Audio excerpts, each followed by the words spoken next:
कहीं घर घर बांटी जा रही तलवारें तो कहीं नेता बांट रहे बिना लाइसेंस के हथियार। डबल इंजन सरकार में हो रही हथियारों की राजनीति।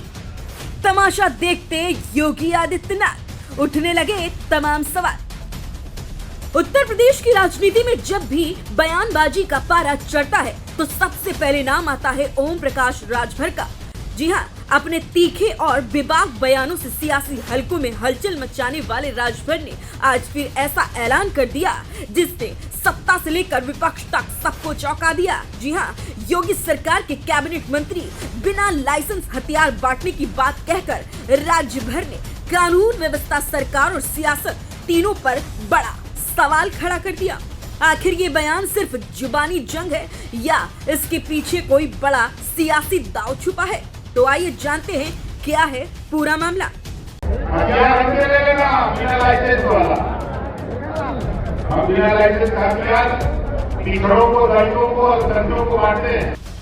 दोस्तों, हाल ही में आपने देखा होगा कि हिंदू संगठन के लोग घर घर जाकर तलवारें बांट रहे थे, जिसकी काफी चर्चा हुई थी।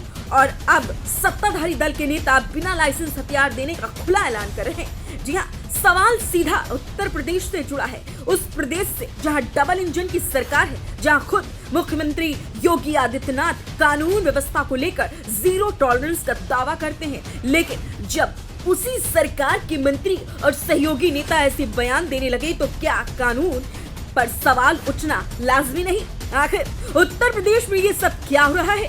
सियासी बयानबाजी या व्यवस्था के लिए खतरे की घंटी? आपको बता दें कि एक कार्यक्रम के दौरान कैबिनेट मंत्री और सुहेल देव भारतीय समाज पार्टी सुबह सभा के राष्ट्रीय अध्यक्ष ओम प्रकाश राजभर ने एक बार फिर विवादित बयान दिया। राजभर ने दावा किया है कि एक नई राष्ट्रीय सुहेल देव सेना यानी RSS का गठन किया है। उन्होंने कहा कि 18 जनवरी को अपने कमांडरों को बिना लाइसेंस के हथियार बांटेंगे और वे अपने इस बयान पर पूरी तरह कायम है। साथ उन्होंने ये भी कहा कि जिस किसी को भी बिना लाइसेंस का हथियार चाहिए वो 18 जनवरी को आजमगढ़ आकर उनसे ले सकता है। अब सवाल यही है कि क्या उत्तर प्रदेश में अराजकता को बढ़ावा दिया जा रहा? ओपी राजभर ऐसे नेता हैं जो बिना सोचे समझे कुछ भी बोल जाते, और वो कहा जाता है ना कि पर्चा और खर्चा तीनों से नेताओं का काम चलता है, और शायद वो चर्चा में रहने के लिए कुछ भी बोल जाते हैं। और इस तरह तो उन्होंने बिना लाइसेंस के हथियार बांटने की जो बात कह डाली है, और अगर कोई विपक्षी पार्टी का नेता या फिर कोई आम आदमी ये बात बोल देता तो भाई अब तक बाबा का बुलडोजर उसके घर के बाहर खड़ा होता।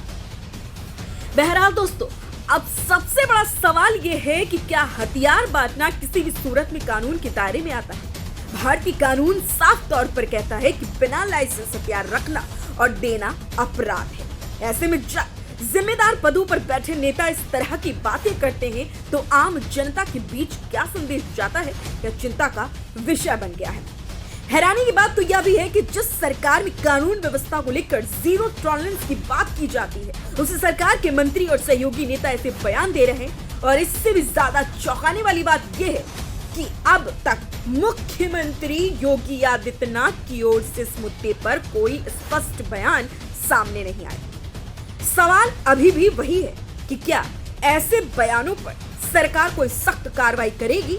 क्या मुख्यमंत्री योगी आदित्यनाथ इस मामले पर चुप्पी तोड़ेंगे या नहीं? दोस्तों, इस खबर पर आपका क्या कहना है और आपकी क्या राय हमें कमेंट बॉक्स में जरूर बताएं।